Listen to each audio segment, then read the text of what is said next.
इस मुहर्रम को क्या होने वाला है? क्या आपने सुना? नासा ने खबरदार कर दिया है। एक खौफनाक शहाबिया जमीन की तरफ बढ़ रहा है। तारीख भी सामने आ चुकी है। 10 मुहर्रमुल हराम, यौम आशूर, वही दिन जिसके बारे में नबी करीम सल्लल्लाहु अलैहि वसल्लम ने फरमाया कि उसी दिन क़यामत कायम होगी। क्या ये महज इत्तफाक है या फिर पर्दे के पीछे कुछ ऐसा चल रहा है जो दुनिया की आंखों से छुपा हुआ है?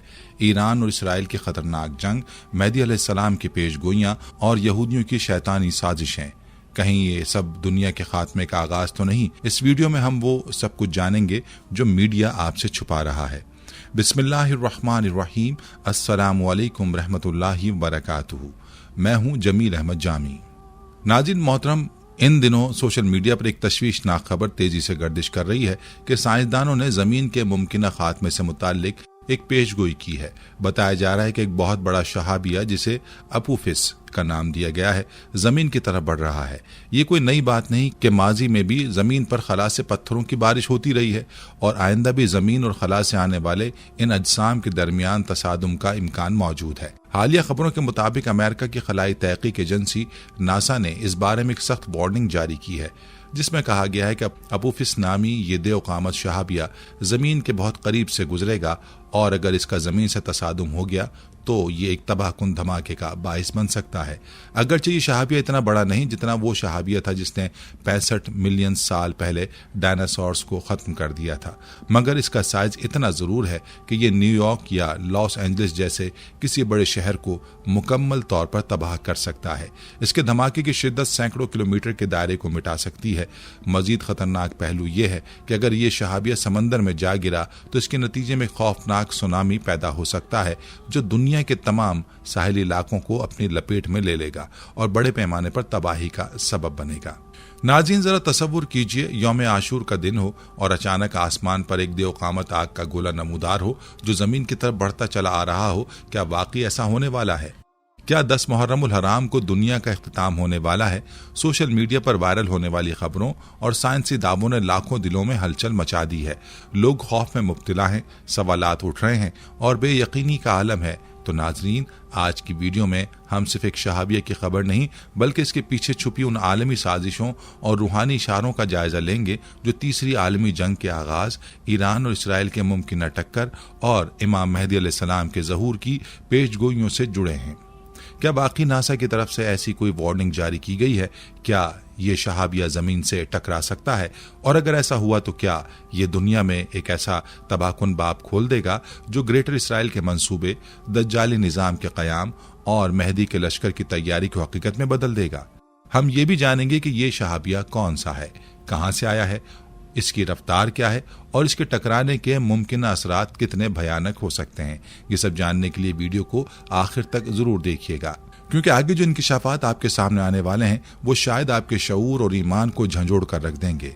नाजरीन मोहतरम, अगर हम यौम आशूर यानी 10 मुहर्रमुल हराम की फजीलत और अहमियत का गहराई से मुतालिया करें तो हमें मालूम होता है कि यह दिन न सिर्फ दीन इस्लाम में बल्कि ज़माना जाहिलियत और उससे पहले भी अक़वाम साबिक़ा के नज़दीक निहायत मुक़द्दस और बाबरकत समझा जाता था।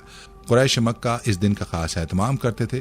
वो खाने काबा पर नया गिलाफ चढ़ाते, रोज़ा रखते और इसे इबादत व एहतराम का दिन समझते थे।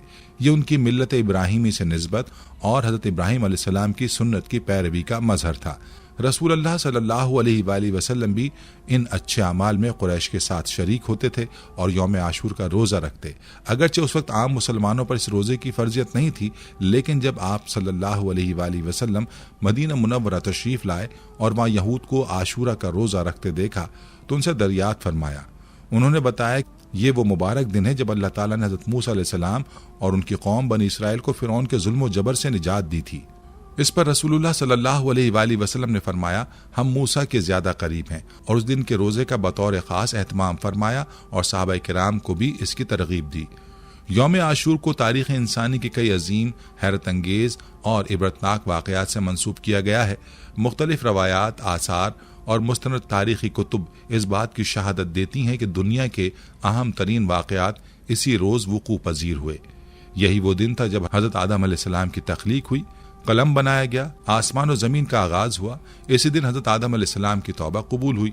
हज़रत इदरीस अलैहिस्सलाम को आसमान की तरफ उठाया गया। हजरत इब्राहिम अलैहिस्सलाम को खलीलुल्लाह का रुतबा अता हुआ और नमरूद की आग उनके लिए गुले गुलजार बना दी गई। हजरत यूसुफ अलैहिस्सलाम की तवील जुदाई के बाद अपने वालिद हजरत याकूब अलैहिस्सलाम से मुलाकात भी इसी दिन हुई। हजरत अय्यूब अलैहिस्सलाम को उनकी आजमाइशों से निजात मिली और शिफा नसीब हुई। हजरत यूनुस अलैहिस्सलाम को मछली के पेट से रिहाई मिली और उनकी कौम की तौबा कबूल की गई। उसी दिन हजरत मूसा अलैहिस्सलाम पर तौरात नाजिल हुई और फिरौन और उसके लश्कर को दरिया नील में गर्क करके बनी इसराइल को निजात दी गई। रिवायत के मुताबिक हजरत सुलेमान अलैहिस्सलाम को दोबारा बादशाहत अता हुई। हजरत ईसा अलैहिस्सलाम की विलादत भी इसी दिन हुई और उन्हीं को इसी दिन अल्लाह ताला ने यहूदियों के शर से बचाकर आसमान पर भी उठा लिया। इसी दिन हजरत नूह अलैहिस्सलाम की कश्ती जूदी पहाड़ पर ठहरी और इसी दिन दुनिया में सबसे पहली बार बारान रहमत नाजिल हुई। बाज रिवायात के मुताबिक नबी अकरम सल्लल्लाहु अलैहि वसल्लम ने हजरत खदीजतुल कुबरा रज़ियल्लाहु अन्हा से इसी दिन निकाह फरमाया। कुरैश मक्का इसी दिन खाने काबा पर नया गिलाफ डाला करते थे। गोया आशूरा का दिन कायनात के बेशुमार अजीम रूहानी और इनकलाबी वाक़यात का मजहर है। एक ऐसा दिन जिसने तारीख़ इंसानियत का रुख बदला, अंबिया की आजमाइशों के अंजाम को जाहिर किया और अल्लाह की रहमत, मग़फ़िरत और नुसरत के बेशुमार रंगों को जाहिर किया। इस दिन की कुदरत व मंजिलत को समझना, इसे इबादत और तौबा के जरिए मनाना और इसमें पोशीदा रूहानी पैगाम को अपने दिल में जिंदा रखना हम सब के लिए बाइसे निजात बन सकता है। नाज़रीन मोहतरम, हज़रत अबू हुरैरा रज़ियल्लाहु अन्हु से रिवायत है कि नबी करीम सल्लल्लाहु अलैहि वसल्लम ने इरशाद फरमाया, क़यामत यौम आशूर यानी मुहर्रमुल हराम की 10वीं तारीख को और वो भी जुमे के दिन कायम होगी। नाज़रीन मोहतरम, हज़रत अबू हुरैरा रज़ियल्लाहु अन्हु से रिवायत है कि नबी करीम सल्लल्लाहु अलैहि वसल्लम ने इरशाद फरमाया, क़यामत यौम आशूर यानी मुहर्रम की 10वीं तारीख और वो भी जुमे के दिन कायम होगी। एक और मकाम पर आपने फरमाया, आशूरा के दिन क़यामत आएगी और ये जुमे का दिन होगा। यह हदीस मुबारक निहायत बामानी और पुरअसर हैं और इनमें एक अजीम दिन की तरफ इशारा किया गया है। ऐसा दिन जिसकी तारीखी, दीनी और रूहानी अहमियत तो अपनी जगह मुसल्लम है, लेकिन इस दिन का क़यामत से ताल्लुक बयान करके नबी अलैहिस्सलातु वस्सलाम ने हमें एक बड़ी तंबीह भी अता फरमाई है। नाज़रीन, दुनिया इस वक्त एक ऐसे नाजुक मोड़ पर खड़ी है जहाँ हर लम्हा तारीख के धारे को बदलने वाला महसूस होता है। ऐसा दिन जिसकी तारीखी, दीनी और रूहानी अहमियत तो अपनी जगह मुसल्लम है, लेकिन इस दिन का क़यामत से ताल्लुक बयान करके नबी सल्लल्लाहु अलैहि वसल्लम ने हमें एक बड़ी तंबीह भी अता फरमाई है। नाज़रीन, दुनिया इस वक्त एक नाजुक मोड़ पर खड़ी है जहाँ हर लम्हा तारीख के धारे को बदलने वाला महसूस होता है। कुदरती आफात, बढ़ती हुई जंगी कशीदगियाँ, मुआशी बदहाली और रूहानी जवाल, ये सब अलामात उस हतमी घड़ी की तरफ इशारा कर रही हैं जिसके मुतालिक कुरान और सुन्नत में पेशगोइयां की गई थीं और इन्हीं में से एक हौलनाक पेशगोई है यौम आशूर के दिन क़यामत के वाक़े होने की। हज़रत अबू हुरैरा रज़ियल्लाहु अन्हु से रिवायत है कि रसूल खुदा सल्लल्लाहु अलैहि वसल्लम ने फरमाया, क़यामत जुमे के दिन यौम आशूर को कायम होगी और यही बात अवाम में हर साल इसी दिन के करीब आते ही इस्तराब का बाइस बनती है। लेकिन इस साल के मुहर्रमुल हराम की आमद एक खास पहलू लिए हुए है। इस बार यौम आशूर के साथ एक और खतरनाक हकीकत जुड़ी हुई है। ईरान और इसराइल के दरमियान बढ़ती हुई जंगी कशीदगी, माहिरीन और तज्जिया निगार इसे महज एक इलाकाई तनाज़ा नहीं समझते, बल्कि इसे तीसरी आलमी जंग वर्ल्ड वॉर 3 के मुमकिन आगाज से ताबीर कर रहे हैं। ईरान वो सरजमीन है जो अहादीस में इमाम मेहदी अलैहिस्सलाम के ज़हूर की एक मुमकिना जाए मकाम के तौर पर बयान की गई है। आज एक बड़े महाज पर आ चुकी है। सेहूनी रियासत इसराइल न सिर्फ फलस्तीन पर जुल्म के पहाड़ तोड़ रही है, बल्कि अब उसकी निगाहें ईरान, शाम, लबनान, यहाँ तक के मक्का और मदीना तक फैली हुई हैं। यहूद, जिनकी फितरत हमेशा से साजिशों और धोखादही पर मबनी रही है, आज भी अपनी खुफिया अंजुमनों और शैतानी एजेंडे के तहत ग्रेटर इसराइल के ख्वाब को अमली शक्ल देने में मसरूफ है। उनके नजदीक अर्ज मऊद सिर्फ फलस्तीन तक महदूद नहीं, बल्कि दजल, फरेब और खून रेजी के जरिए दजलानी सल्तनत कायम करना उनका मकसद है। एक ऐसी सल्तनत जिसमें मस्जिद अक्सा की जगह हैकल सुलेमानी तामीर हो और पूरी दुनिया पर उनका कब्जा हो। ईरान, जो अहले बैत की मोहब्बत, इमाम मेहदी के ज़हूर की उम्मीद और सेहूनी अज़ाइम के खिलाफ मज़ाहमत का गढ़ समझा जाता है, सेहूनी साजिशों का बड़ा हदफ है। आए दिन इसराइल की तरफ से ईरान पर हमले, साइबर वॉर, एटमी तंसीबात पर वॉर और हिजबुल्लाह के खिलाफ प्रॉक्सी जंग, ये सब इसी बड़े मंसूबे का हिस्सा हैं। ये बात हैरान कुन नहीं कि जब कभी ईरान कमजोर पड़ता है, यहूदी रियासत अपने मंसूबे के एक और मरहले की तरफ बढ़ती है, क्योंकि उनके अकायद के मुताबिक दज्जाल के ज़हूर से पहले इमाम मेहदी का ज़हूर होना है और वो जानते हैं कि अगर इमाम मेहदी जाहिर हो गए तो उनकी तमाम साजिशें खाक में मिल जाएंगी। इसीलिए एक आलमी मंसूबा तरतीब दिया गया है, ईरान को तबाह करो, शाम को गैर मुस्तहकम करो, इराक को फिरका वारियत में झोंक दो और सऊदी अरब को जदीदियत की चकाचौंध में खो दो, ताकि जब वक्त आए तो कोई मज़ाहमत ना हो और दज्जाल के इस्तकबाल के लिए दुनिया तैयार हो चुकी हो। नाज़रीन, यौम आशूर जहाँ एक तरफ कुर्बानी, हिदायत, सब्र और हक की फतह की अलामत है, वहीं ये दिन हमें याद दिलाता है कि बातिल कभी खामोश नहीं रहता और हक के मानने वालों को हर दौर में करबला का सामना करना पड़ता है। आज की दुनिया में करबला का मंजर सिर्फ मैदान नैनवा तक महदूद नहीं, बल्कि गजा, यमन, ईरान, शाम और इराक की हर गली करबला बनी हुई है। और वक्त आ चुका है कि हम इमाम मेहदी के मुंतजिर सिर्फ जबानी ना हो, बल्कि अमल और शऊर से उस रास्ते के राही बने। तीसरी आलमी जंग अगर छिड़ गई, और माहिरीन के मुताबिक ये किसी भी वक्त मुमकिन है, तो ये सिर्फ एक खित्ते का मसला नहीं होगा, बल्कि ये जंग दज्जाल की आमद का रास्ता हमवार करेगी। आलमी मईशत तबाह हो जाएगी, लाखों इंसान हलाक होंगे और दुनिया के सुपर पावर्स एक दूसरे के खिलाफ एटमी हथियार आजमाने लगेंगी। इस सारे मंजरनामे में सऊदी अरब, बैतुल मक़दस, खुरासान और कूफा जैसे खित्ते मरकजी हैसियत इख्तियार कर जाएंगे, बिल्कुल वैसे ही जैसे अहादीस में बताया गया है। लिहाजा नाज़रीन, यौम आशूर सिर्फ गम का दिन नहीं, ये बेदारी का दिन है, सोचने और समझने का दिन है और सबसे बढ़कर बातिल के खिलाफ उठ खड़े होने का दिन है। हमें जज्बात में नहीं, हिकमत और बसीरत से काम लेना होगा, क्योंकि जंग सिर्फ मैदानों में नहीं लड़ी जाती, बल्कि जहनों, मीडिया, अकायद और मईशत और नस्लों के मुस्तकबिल में लड़ी जाती है। ये दुनिया एक आखिरी मार्के की तरफ बढ़ रही है और हमें तय करना है कि हम किस तरफ खड़े हैं। क्या हम उन लोगों में शामिल होंगे जो जुल्म के खिलाफ इमाम मेहदी के झंडे तले जमा होंगे, या फिर उनमें जो यहूद और नसारा के निजाम का हिस्सा बनकर खामोशी से दज्जाल की हुक्मरानी कबूल कर लेंगे। नाज़रीन, क़यामत और मुहर्रम के इस ताल्लुक की वजह से जब भी मुहर्रमुल हराम का महीना करीब आता है और बिलखुसूस जब 10 मुहर्रम का दिन किसी जुमे के दिन के साथ आ मिले, तो सोशल मीडिया और आम गुफ्तगू में ऐसे दावे और अफवाहें गर्दिश करने लगती हैं कि इस बार क़यामत आ सकती है या दुनिया का खात्मा करीब है। ये बातें अक्सर अवामुन नास को परेशान कर देती हैं और एक इज़्तिराबी कैफियत जन्म लेती है, गोया क़यामत की घड़ी बस आने ही वाली है। हमें इस बात को समझने की ज़रूरत है कि इस्लाम में क़यामत के वक्त और दिन का इल्म सिर्फ और सिर्फ अल्लाह रब्बुल इज़्ज़त के पास महफूज है। जैसा कि कुरान करीम में बार बार इरशाद फरमाया गया है, यानी वो आपसे क़यामत के बारे में पूछते हैं कि वो कब आएगी, फरमा दीजिए कि इसका इल्म सिर्फ मेरे रब के पास है। सूरह आराफ आयत 187। नाज़रीन, इन अहादीस का मकसद हरगिज़ ये नहीं कि जब भी यौम आशूर जुमे के दिन आए हम क़यामत के यकीनी वक़ू का ऐलान कर दें, बल्कि इन अहादीस का असल मकसद हमें तंबीह, नसीहत और रूहानी झंझोड़ देना है कि जिस दिन क़यामत बर्पा होगी वो कोई मामूली दिन ना होगा, बल्कि वो दिन यौम आशूर होगा, जो पहले से ही अल्लाह के नज़दीक अज़मत व बरकत का दिन है। लिहाजा ऐसे मौके पर खौफ व वहम की फ़ज़ा कायम करने के बजाय हमें अपने ईमान और अमल की इस्लाह करनी चाहिए, अपने गुनाहों पर निदामत के साथ तौबा करनी चाहिए और अल्लाह के हुजूर झुककर ये दुआ करनी चाहिए कि वो हमें क़यामत के दिन की हौलनाकियों से महफूज रखे। क़यामत का आना यकीनी है, लेकिन कब आएगी ये अल्लाह ताला के सिवा कोई नहीं जानता। हमारे लिए लाजिम है कि हम हर लम्हा इस दिन की तैयारी में लगे रहें और बजाय अफवाहों और गैर मुसद्दिक़ा दावों पर यकीन करने के कुरान और सुन्नत की रोशनी में अपने अमल, नीयत और सोच को दुरुस्त करें। नाज़रीन, अब अगर दूसरी तरफ सोशल मीडिया पर फैलाई जाने वाली इस पेशगोई की बात करें तो आपको बताते चलें कि अपोफिस नामी ये सैयारचा यानी खलाई शहाब ये 2004 में दरियाफ्त किया गया था। साइंसदानों की अब तक की कैलकुलेशन के मुताबिक ये सैयारचा ना तो मरीख और मशरिक के दरमियान मौजूद एस्ट्रोनाइट बेल्ट से ताल्लुक रखता है और ना ही काइपर बेल्ट से, जो प्लूटो और प्लूटो से पीछे तक फैली हुई है और सूरज के गिर्द गर्दिश करती है। ये सैयारचा ओल्ड क्लाउड से ताल्लुक रखता है, जो सूरज के हेल यूसिफर का एक हिस्सा है और जिसने सूरज को एक सफेद यानी गोले की शक्ल में चारों तरफ से घेरा हुआ है।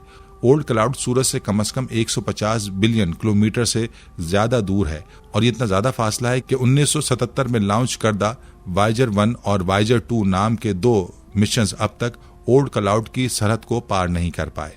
इससे ये जाहिर होता है कि ये सैयारचा जमीन के करीब से दोबारा जब भी गुजरेगा उस वक्त ये नस्ल तो क्या अगली नस्लें भी खत्म हो चुकी होंगी जो इस सैयारचे को इस बार देखेंगी। यानी इसका जमीन से करीब आने का दौरान अभी सैकड़ों सालों पर मुहित है। इससे पहले जब 2004 में अपोफिस को दरियाफ्त किया गया तो उसे हैजर्डोज यानी खतरनाक कैटेगरी में रखा गया था, जिसका मतलब यह है कि ये सैयारचा कम से कम 3 से 5% तक इम्कान रखता है कि ये मुस्तकबिल में जमीन से टकरा सके। अलबत्ता हाल ही में इस सैयारचे को ट्रैक करते हुए नासा के साइंसदानों ने नए सिरे से जदीद टेक्नोलॉजी की मदद करते हुए कैलकुलेशंस की हैं, जिनसे जाहिर हुआ है कि ये सैयारचा अगर जमीन के इंतहाई करीब से गुजरेगा और दिन की रोशनी में भी वाज़ेह तौर पर इसे देखा जा सकेगा। इसके बावजूद इसका जमीन से टकराने का इम्कान 1% के 1000वें हिस्से से भी कम है। अगर बात की जाए इस सैयारचे के डायमेंशंस की, तो ये सैयारचा अमेरिका के मशहूर और मारूफ इमारत एम्पायर स्टेट बिल्डिंग से भी बहुत बड़ा है, बल्कि इसका साइज फ्रांस के मशहूर एफिल टावर से भी ज्यादा है। इसे ऐसे सैयारचे जो बहुत दूर से आते हैं, यानी ओल्ड क्लाउड से आते हैं और सूरज की कशिश की वजह से इसके करीब आ जाते हैं, वो सूरज के करीब आते हुए अपनी रफ्तार बहुत ज्यादा कर लेते हैं, क्योंकि उनके ऊपर सूरज की कशिश शकल यानी सूरज की ग्रेविटी पूरी तरह असरअंदाज हो रही होती है। इस वक्त की ट्रैकिंग के मुताबिक ये सैयारचा तकरीबन 30 किलोमीटर फी सेकंड यानी 1,08,000 किलोमीटर फी घंटा की रफ्तार से हरकत कर रहा है। ये रफ्तार कितनी ज्यादा है, इसका अंदाजा आप इस बात से लगा सकते हैं कि 1977 में लॉन्च करदा वायेजर 1 मिशन की रफ्तार उस वक्त जब वो सूरज के ओल्ड क्लाउड को पार करने ही वाला है, तो उसकी रफ्तार तकरीबन 17 किलोमीटर फी सेकंड यानी इस सैयारची की रफ्तार इंसान के बनाए हुए वायेजर 1 मिशन की रफ्तार से भी दुगनी है। जैसे जैसे ये सैयारचा सूरज के नजदीक आता चला जाएगा, इसकी रफ्तार और भी बढ़ती चली जाएगी। 2004 में इस सैयारचे की दरियाफ्त के बाद नासा ने अपोफिस को जमीन के लिए सबसे खतरनाक सैयारचा करार दिया था। सन 2029 और 2036 में इस सैयारचे के जमीन से टकराने की पेशगोई की गई थी, लेकिन बाद में इसे रद्द कर दिया गया। ताहम सन 2008 तक थोड़ा सा खतरा बाकी रहने का इम्कान था, लेकिन अब नए तज्ज़िये की बुनियाद पर नासा ने इस खतरे के इम्कान को मुस्तरद कर दिया है। अमरीकी खलाई एजेंसी नासा ने तस्दीक की है कि कम से कम अगले 100 सालों तक अपोफिस नामी सैयारचे के जमीन से टकराने का कोई इम्कान नहीं है, लिहाजा अब जमीन पर बसने वाले लोग सुकून का सांस ले सकते हैं। अफरा तफरी फैलाने वाले दावों के बरखिलाफ और तारीख के कदीम मिस्री देवताओं के नाम से मंसूब शहाबिया अपोफिस की चौड़ाई तकरीबन 340 मीटर यानी 1100 फीट है, जो कि बरतानिया के 3 फुटबॉल ग्राउंड के बराबर है। हाल ही में 5 मार्च को यह सैयारा जमीन के निस्बतन करीब से गुजरा था और उस वक्त ये जमीन से तकरीबन 1,70,00,000 किलोमीटर के फासले पर था। माहिरीन फलकियात ने सूरज के गिर्द घूमने वाले ऐसे सैयारचों के मदार को बेहतर तौर पर समझने के लिए रेडार डेटा का इस्तेमाल किया। इस तहकीक की मदद से उन्हें यह मालूम हुआ कि साल 2068 तक जमीन को इस सैयारचे से किसी किस्म का खतरा लाहक नहीं। इस सैयारचे से मुताल्लिक मुकम्मल तफसीलात नासा के स्टडी डिपार्टमेंट की जानिब से जारी की गई हैं। इस इदारे की कैलकुलेशंस के मुताबिक ये सैयारचा जमीन के इस कदर करीब से गुजरेगा कि चांद का जमीन से फासला भी इसके मुकाबले में कुछ नहीं लगेगा। वाज़ेह रहे कि चांद जमीन से औसतन 2,48,548 मील के फासले पर मौजूद है। अगरचे इस फासले में मामूली कमी बेशी होती रहती है, दूसरी जानिब अपोफिस नामी शहाबिया हालिया ट्रैकिंग और साइंसी अंदाजों के मुताबिक जमीन से सिर्फ 20 से 30,000 मील की दूरी से गुजरेगा। ये फासला इतना कम होगा कि जमीन पर मौजूद तमाम अफराद इसे देख भी न सकेंगे, क्योंकि कोई भी चीज जितनी जमीन से दूर होगी उसे देखना उतना ही आसान होता है और जितनी करीब होगी उतनी ही नजरों से ओझल हो सकती है। अगरचे ये शहाबिया जमीन से निहायत करीब से गुजरेगा, लेकिन कुछ मखसूस जगहें ऐसी जरूर होंगी जहां से इसे देखा जा सकेगा। इन मकामात पर रसदगाहें कायम की जाएंगी ताकि सैयारचे का मजीद तफसीली मुशाहिदा किया जा सके कि ये किस किस्म के खलाई पत्थरों पर मुश्तमिल है और अगर मुस्तकबिल में ये जमीन से टकरा जाए तो इसे कैसे तबाह या मुनहरिफ किया जा सकता है। नाज़रीन गिरामी, ये जानना भी बहुत ज़रूरी है कि नासा के ज़ेर एहतमाम ऐसी खलाई तहकीकात पर काम जारी है जिनकी मदद से मुस्तकबिल में ज़मीन की तरफ बढ़ने वाले किसी भी ख़तरनाक खलाई पत्थर या शहाबिया को ज़मीन से पहले खला में ही तबाह करके ज़मीन को महफूज बनाया जा सकेगा। हम जानते हैं कि जब कोई शहाबिया ज़मीन के कुर्रा हवाई में दाखिल होता है तो वो ज़मीन की हवा से रगड़ खाकर जलना शुरू हो जाता है और अक्सर फ़ज़ा में ही ख़त्म हो जाता है। ताहम अगर कोई सैयारचा बहुत बड़े हुजूम का हो, जैसा कि डायनासोर के खात्मे वाले वाक़े में हुआ था जहां शहाबिया का साइज 10 किलोमीटर से भी बड़ा था, तो वो कुर्रा अर्ज में जलने के बावजूद ज़मीन से टकरा जाता है और हौलनाक तबाही फैलाता है। ऐसे किसी मुमकिन खतरे की सूरत में अगर हम बर वक्त इस सैयारचे को खला में ही तबाह कर दें तो वो कई छोटे छोटे टुकड़ों में बढ़ जाएगा और अगर वो छोटे टुकड़े कुर्रा हवाई में दाखिल भी हों तो ज़मीन की हवा से रगड़ खाकर फ़ज़ा में ही जल जाएंगे और ज़मीन को कोई नुकसान नहीं पहुंचा सकेंगे। इसीलिए इन तहकीकात को आलमी सतह पर इंतहाई अहमियत दी जा रही है। नासा इस सिलसिले में एक कामयाब तजर्बा भी कर चुका है।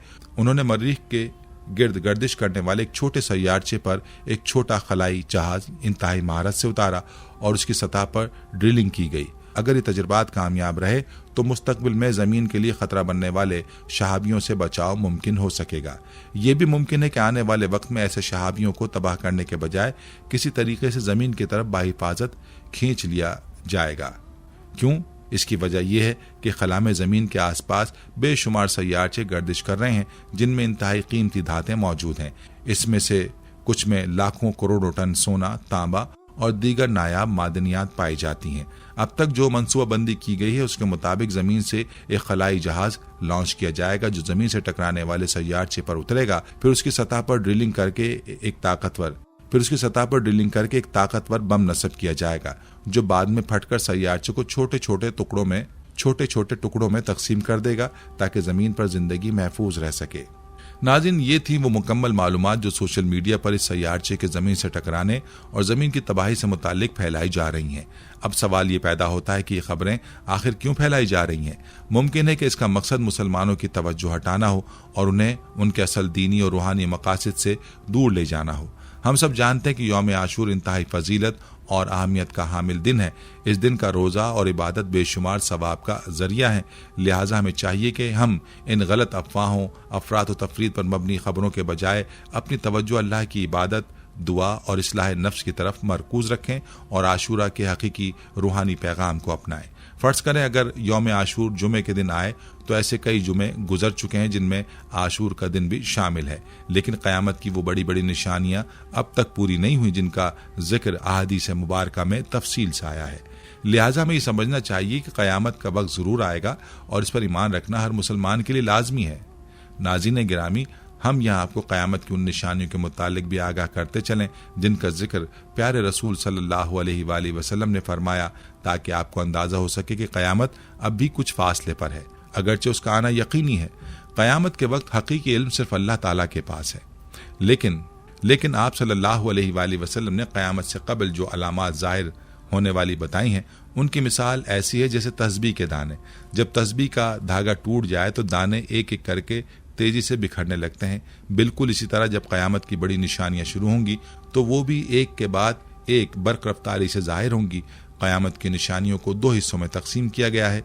छोटी निशानियां, ये वो निशानियां हैं जो क़यामत से बहुत पहले जाहिर हो चुकी हैं, कुछ अब जाहिर हो रही हैं, कुछ वक्तन फ़वक्तन दोहराई जा रही हैं और कुछ ऐसी हैं जो अभी भी बाकी हैं लेकिन यकीनी तौर पर जाहिर होंगी।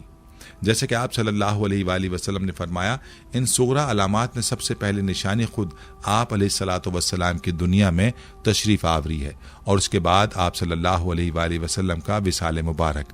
पिछली आसमानी किताबों में भी आप अलैहिस्सलातु वस्सलाम को नबी उस्सा यानी क़यामत के नबी के लक़ब से याद किया गया है, यानी वो नबी जिनके बाद क़यामत आएगी और जिनकी उम्मत पर क़यामत कायम होगी।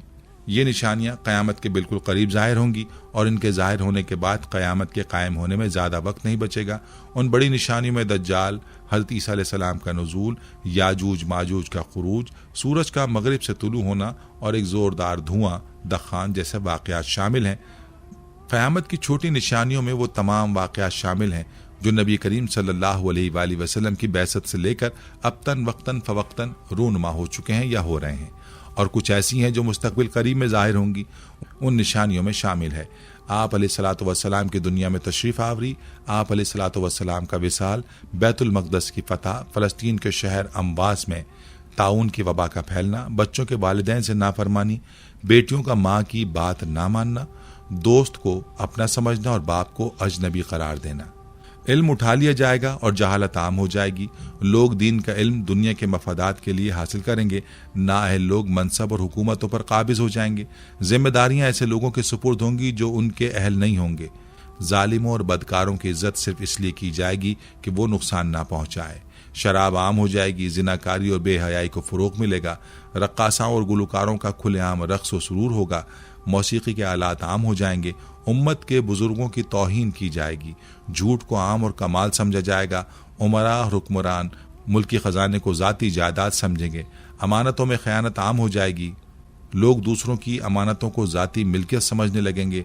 नेक और बाकिरदार अफराद की जगह फासिक व फाजिर लोग कौम के सरदार बनेंगे। शर्म व हया ख़त्म हो जाएगी। जुल्म और जबर आम हो जाएगा। ईमान सिमट कर मदीने में चला जाएगा जैसे सांप बिल में घुस जाता है। ऐसे हालात पैदा हो जाएंगे कि दीन पर कायम रहना ऐसा होगा जैसे हाथ में अंगारा थामना। ज़कात को लोग तावान समझने लगेंगे, माल गनीमत को जाती माल समझा जाएगा, माँ की नाफरमानी और बीवी की इताअत आम हो जाएगी, औरतों की तादाद मर्दों से ज्यादा हो जाएगी, यहाँ तक कि एक मर्द 50 औरतों का निगरां होगा। आज जो खबरें, साइंसी वार्निंग्स या पेशगोइयां सामने आ रही हैं, ये हमें खौफ में मुब्तला करने के बजाय बेदारी का पैगाम देती हैं, हमें खबरदार करती हैं कि ये दुनिया हमेशा बाकी रहने वाली नहीं, हमें अपनी आखिरत की तैयारी करनी है। अगर ये वाक़यात वाकई तीसरी आलमी जंग, ईरान और इसराइल की मुमकिन झड़प या इमाम मेहदी अलैहिस्सलाम के ज़हूर के इशारे हैं तो हमें और भी संजीदा हो जाना चाहिए, न सिर्फ दुआ के जरिए बल्कि आमाल सालिहा के जरिए, सच्चाई, अदल और अल्लाह से जुड़ाव के जरिए। इस फितने के दौर में अपनी दीनी और रूहानी किले को मजबूत करना होगा। तो आइए हम सुस्ती, गफलत और दुनिया परस्ती के पर्दे को हटाकर कुरान, सुन्नत और ईमान की रोशनी में अपनी जिंदगी को बदलें। शायद यही लम्हा तब्दीली का आगाज बन जाए। अल्लाह हम सबको फितनों से महफूज रखे, हक को पहचानने और उस पर अमल करने की तौफीक अता फरमाए। आमीन या रब्बुल आलमीन।